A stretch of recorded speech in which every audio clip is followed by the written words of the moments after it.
So okay buddies, आज हम देखने जा रहे हैं अटैक ऑन टाइटन के एपिसोड 3 को। इस एपिसोड की स्टार्टिंग में कीथ सभी लोगों का इंट्रोडक्शन लेने वाला होता है। वो सबसे पहले आर्मिन के बारे में उससे पूछता है। आर्मिन सबसे पहले उसको अपना नाम बताता है और वो कहाँ से आया है इस बारे में भी। कीथ उससे पूछता है कि आखिर तुम यहाँ आए क्यों हो। आर्मिन कहता है कि उसको इंसानियत को जिताना है। अब यहाँ पर कीथ एक दूसरे कैडेट को पकड़ता है और कहता है कि तुम्हारा नाम क्या है। इसका नाम होता है थॉमस वैगनर और ये है ट्रस्ट डिस्ट्रिक्ट से। कीथ यहाँ पर कुछ कैरेट से बातें नहीं कर रहा होता है और वो बस चुपचाप वहाँ से निकल जाता है। अगली बारी होती है यहाँ पर इस लड़के की। इसका नाम है जीन और ये भी ट्रस्ट डिस्ट्रिक्ट से है। जीन बताता है कि वो मिलिट्री पुलिस को ज्वाइन करना चाहता है ताकि वो दीवारों के अंदर रह सके। जीन की बात सुनकर कीथ उसके सर पर मारता है। कीथ जीन से कहता है अगर तुम इस छोटी सी चोट को नहीं झेल पाए तो तुम क्या ही ज्वाइन करोगे मिलिट्री पुलिस को। अगली बारी होती है एस कैडेट की। इसका नाम है मार्को। मार्को को भी मिलिट्री पुलिस ज्वाइन करनी होती है। अगला कैडेट होता है कोनी। कोनी भी वॉल रोज से आया है। कोनी का हाथ यहाँ पर गलत साइड में लगा होता है, इसीलिए कीथ उसको पकड़ के उठा देता है। अपने हार्ट पे अपना हाथ रखना एक सल्यूट होता है,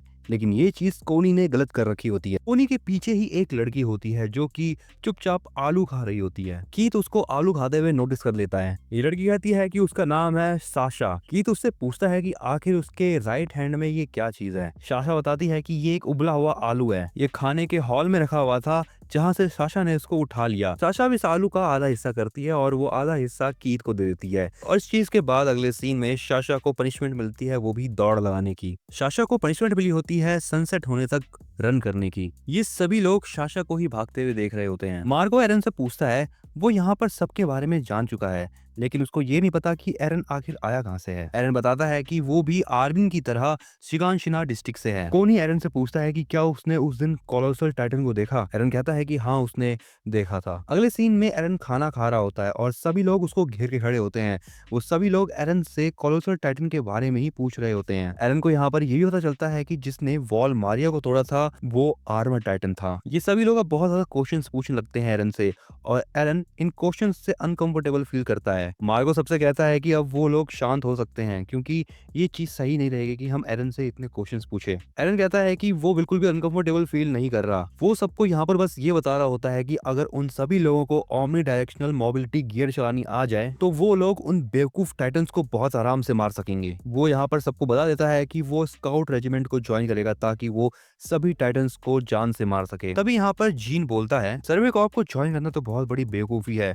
अगर कोई बंदा खुद से मरना चाहता है तो सर्वे कॉप में उसका वेलकम है। एरन को जीन की बातों को सुनकर गुस्सा आ जाता है और वो जीन से कहता है, क्या तुम मुझसे लड़ना चाहते हो। जीन कहता है, हाँ मैं तुमसे डरता थोड़ी ना हूँ। तभी यहाँ पर एक बेल बजती है और जीन शांत हो जाता है। वो एरन से माफी मांगते हुए कहता है, देखो मेरी गलती हुई, मुझे तुमसे ये सब नहीं करना चाहिए था।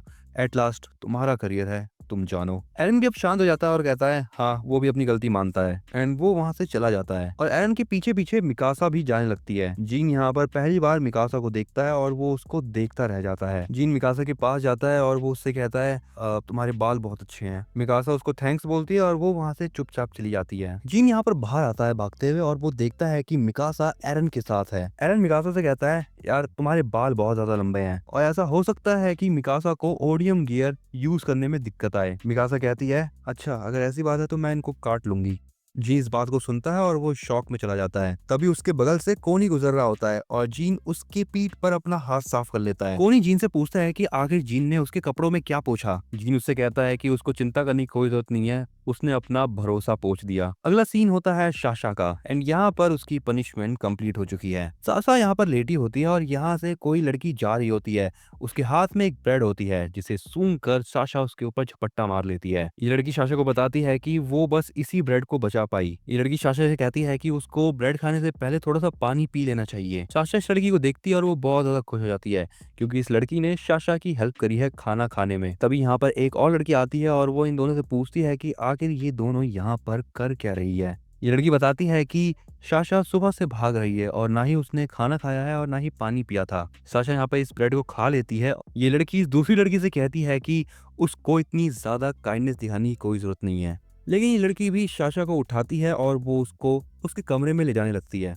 ये दूसरी लड़की इससे कहती है, आखिर तुम क्यों काइंडनेस दिखा रही हो? अब ये लड़की उसको बताती है, मैं ऐसा इसलिए कर रही हूँ ताकि ये लड़की साशा मेरी फ्यूचर में हेल्प कर सके। अगला सीन होता है कीथ का, और वो यहाँ पर इन सभी स्टूडेंट्स का एप्टीट्यूड टेस्ट लेने वाला होता है। इस एप्टीट्यूड टेस्ट में मिकासा सब कुछ परफेक्टली कर लेती है, लेकिन एरन इस टेस्ट को अच्छे से परफॉर्म नहीं कर पाता और वो उल्टा लटका होता है।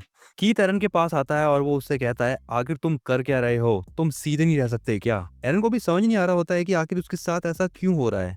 अगले सीन में मिकासा एरन को बता रही होती है कि आखिर कैसे उसको इस टेस्ट को पास करना है। एरन ठीक वैसा ही ट्राई करने की कोशिश करता है, लेकिन वो सर के बल गिर जाता है। एरन अब यहाँ पर खाना खाने के लिए बैठा होता है, लेकिन वो चुपचाप बस बैठा होता है। आर्मी एरन को समझाते हुए कहता है, तुम्हारे पास अभी भी टाइम है प्रैक्टिस करने के लिए, तो चिंता मत करो। एरन कहता है, इतनी शर्म की बात है, अगर मैं इस ओडियम गियर को हैंडल नहीं कर सकता तो मैं टाइटन्स को कैसे मारूंगा? मिकासा एरन से कहती है, तुम्हें सोल्जर बनने का सपना छोड़ देना चाहिए एरन। अब यहाँ पर इनके खाने का टाइम ओवर हो जाता है और ये सभी लोग अपनी प्लेट्स लेकर यहाँ से जाने लगते हैं। एरन भी यहाँ से चला जाता है और मिकासा थोड़ी देर बाद देखती है कि साशा उसके बगल में बैठी होती है। अगले सीन में एरन कोनी और जीन से उनकी मदद मांगता है कि आखिर एरन कैसे ओडियम गियर को यूज कर पाए, लेकिन इन दोनों से एरन को कुछ ज्यादा मदद नहीं मिल पाती। जब इनसे बात नहीं बनती तो इसके बाद एरन बर्टोल्ड और राइनर के पास जाता है, बट राइनर एरन को समझाते हुए कहता है, ऐसी कोई भी ट्रिक नहीं है ओडियम गियर को यूज करने की, शायद तुम लायक ही नहीं सोल्जर बनने के। अब यहाँ पर ये दोनों जाने लगते हैं, लेकिन बर्टोल्ड इन दोनों से पूछता है, तुम दोनों शिगानशिरा डिस्ट्रिक्ट से हो ना? आर्मिन कहता है कि हाँ वो बिल्कुल सही कह रहा है। इस पर बर्टोल्ड कहता है, तुम जान चुके हो कि टाइटन्स कितने ज्यादा खतरनाक होते हैं, तब भी तुम लोग सोल्जर्स क्यों बनना चाहते हो? अब आर्मी इन दोनों से पूछता है कि आखिर ये दोनों कहाँ से हैं। बर्टोल्ड बताता है कि वो वॉल मारिया के साउथ ईस्ट साइड में कुछ माउंटेन्स है, वहीं से वो दोनों हैं। और जब शिगानशिरा में टाइटन अटैक हुआ था तब उनके विलेज वालों को ये चीज पता भी नहीं चली। जब बर्टोल्ड ने अपने घर की खिड़की खोली तब उसको उसके सामने एक टाइटन दिखा। राइनर बर्टोल्ड को अब शांत होने के लिए कहता है। अब अगले सीन में ये चारों कहीं पर जाने लगते हैं। अब बर्टोल्ड ये भी बताता है कि वो यहाँ पर आया है मिलिट्री पुलिस को ज्वाइन करने के लिए, ताकि वो दीवारों के अंदर रह सके। राइनर कहता है कि वो अपने घर जाना चाहता है जो कि उससे छीन लिया गया है, और वो ऐसा करके रहेगा चाहे कुछ भी हो जाए। अब बर्टोल्ड एरन से पूछता है कि आखिर वो क्यों यहाँ पर आया है। एरन कहता है कि वो उन सभी टाइटन्स को जान से मारना चाहता है। अब ये चारों लोग एक जगह पे आके खड़े हो जाते हैं। राइनर एरन से कहता है, अब मैं तुम्हें दिखाऊंगा कि ओडियम गियर को यूज कैसे किया जाता है। एरन राइनर की बात सुन के काफी खुश हो जाता है और वो राइनर को थैंक्स भी कहता है। अगला सीन अगले दिन का होता है और यहाँ पर एरन की बारी होती है टेस्ट देने की। जैसे अभी टेस्ट स्टार्ट होता है, एरन यहाँ पे थोड़ी देर तक तो ओडियम गियर को मैनेज कर लेता है, लेकिन थोड़ी देर बाद वो गिर जाता है। एरन कहता है कि अभी उसको एक और चांस चाहिए, वो ये चीज संभाल सकता है। कीथ अब यहाँ पर इस सोल्जर को कहता है कि वो एरन की बेल्ट को चेंज करे। जैसे ही एरन की बेल्ट चेंज होती है, एरन आराम से इस टेस्ट को कंप्लीट कर लेता है। कीथ अब एरन को बताता है कि जो बेल्ट एरन ने पहन रखी थी वो डिफेक्टिव थी, इसीलिए एरन टेस्ट को पास नहीं कर पा रहा था। इसी के साथ बड़ी यहाँ पर यह एपिसोड था एंड। मैं मिलता हूँ तुमको जल्द ही अगले एपिसोड में।